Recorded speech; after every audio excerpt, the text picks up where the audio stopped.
Assalomu alaykum. Yaxshimisizlar? Sog' salomat bo'l yuribsizlarmi? Hayotimda bu o'tgan voqeani aytsam, to'satdan ko'zimga katta-katta chivinlar paydo bo'lib, ko'zim ko'rmay qoldi. Ala ko'rib qoldi. Hasan ko'rib qoldi. Gullarni ko'rolmayotgan bo'lib qoldim. Xira ko'rayotgan bo'lib qoldim. Keyin Toshkentga poliklinikalarga bordik.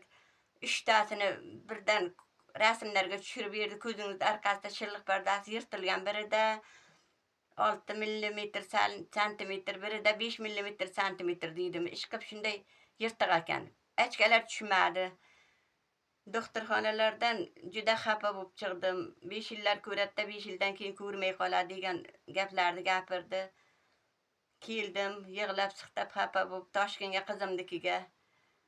Qizlarim shu yerda bir tabib bor, Jamshid degan, shunga olib boraysiz, tavakkalda ona. Xudoga tavakkal deydi. Ha deb bordim. Borganimdan keyin 34 kun igna qo'ydi. Igna qo'ydi, shu ignadan foydalandim. Kun-kundan ko'zim yaxshi bo'ldi. Qora choyni kompres qildim, ko'k choyni kompres qildim.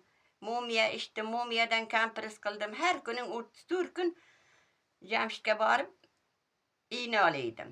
Shu ignani olgan sarim kun-kundan ko'zim yaxshi bo'lib, 34 kun deganda yaxshi gullarni ko'rdim.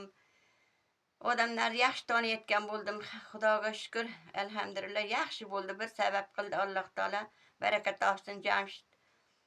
Shundan keyin doktorga ham ko'ringanim yo'q, tabiblarga ham ko'ringanim yo'q. Shu ko'zimda shu yaxshi ko'rishi saqlanib qoldi, Xudoga shukr.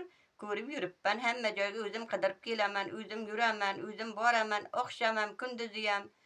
Ko'zimda shu yaxshi ko'rishi saqlanib qoldi, alhamdulillah.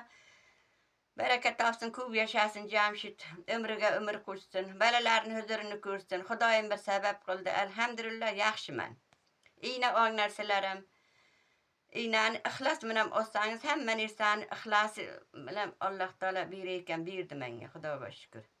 Men Jamshid Toshkentda, men Samarqanddaman. Rabiim bu oy bu bo'laman. Xudoga shukr, tavsiya qilaman o'ngna shu ignani. Ko'zida yeblar.